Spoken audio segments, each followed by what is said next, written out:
So good day everyone. Today we are going to discuss the motor behavior and its three disciplines: the motor control, motor learning, and motor development. So before we start our discussion, let's read first our objectives.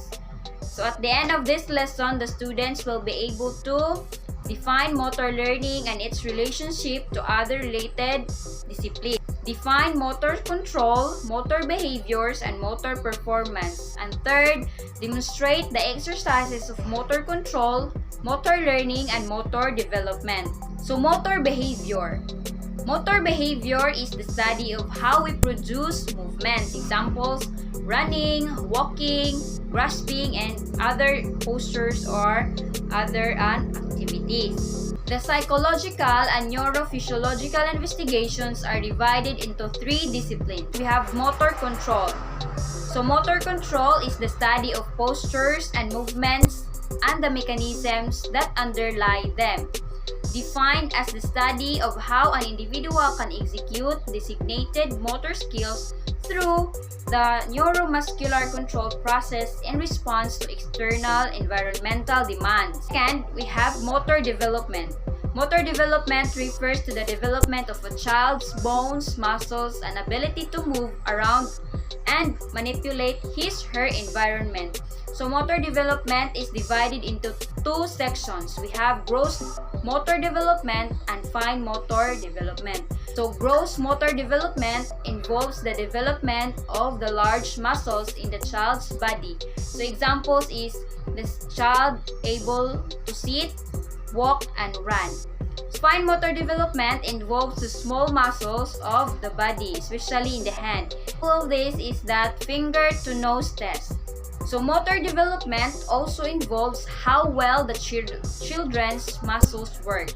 This referred to as muscle tone. Children needs a balanced muscle tone in order to develop their muscles and use them to ease them standing, rolling, walking, running, swimming, and all other postures and actions. Motor development also involves the child's vestibular and proprioceptive systems. Both of these are part of the child's sensory system. So the vestibular system is located in the inner ear and allows the body to maintain balance, while the proprioceptive system involves the inner ear, the muscles, joints, and tendons. It allows the body to understand where it's located. Maintaining balance and postures and having coordinated movements are only possible if the proprioceptive system is functioned well. So the typical development of a child's motor skills usually follows as predictable order or sequence. First sequence, development occurs from the inner body to the outer body. This means that the children usually develop or gain control over their arms before they develop or gain control over their fingers. And the second sequence, development also starts from top to bottom. So children need to control their head first, then they will gain control their legs and feet. So third, we have the motor learning. So motor learning defines as a set of internal processes associated with practice or experience leading to relatively permanent changes in the capability for skilled behavior. So in other words, motor learning is when complex process in the brain occur in response to practice or experience of a certain skill, resulting in changes in the central nervous system that allow for production of a new motor skills. So there are three stages in which motor learning occurs. So first, we have cognitive stage. During this initial stage of motor learning, the goal is to develop an overall understanding of the skill. The learner must determine what the objectives of the skill is and begin to process environmental factors that will affect their ability to produce the skill.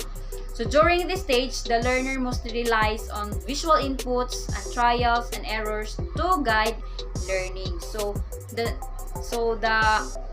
children should see first how and what an action is and how to begin. So we have the second, associative stage. So during this stage, the learner begins to demonstrate a more refined movement through practice.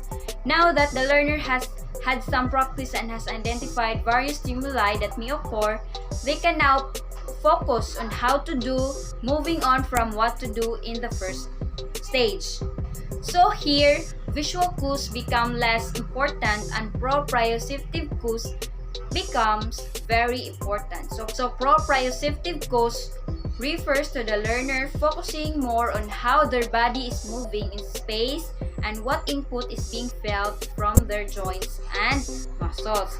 So the more practice, the more proprioceptive input the learner receives to aid learning. So therefore, the more practice, the better. So we have the autonomous stage. So during this final stage of learning, the motor skills become most automatic. Progression in this level of learning allows the learner to perform the skill in any environment with every little cognitive involvement compared to the first stage.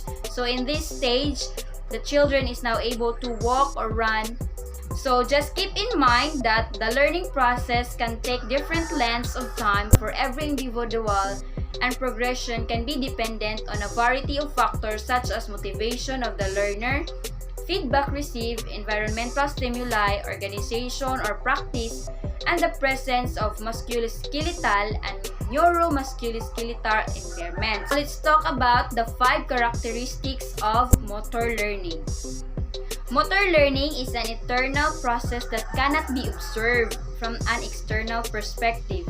So this means that how much an athlete has learned is an unknown factor from an outsider's perspective, because motor learning takes place inside the learner's brain and muscular movements are only a reflection of brain's activities.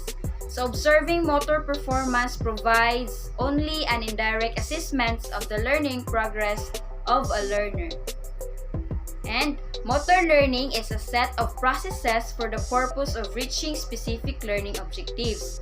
Obviously, different types of learning will produce different results, and sports scientists continuously search for the best motor learning processes for particular motor skills based on individual differences. So the goal of motor learning is to the designated motor behavioral habits through proper training. Once a motor skill is learned, it becomes relatively permanent and will not be easily forgotten. And according to Wang and Yang 2012, motor learning is not value-free and it can be negative to form a bad habit that is extremely hard to be changed once it is formed.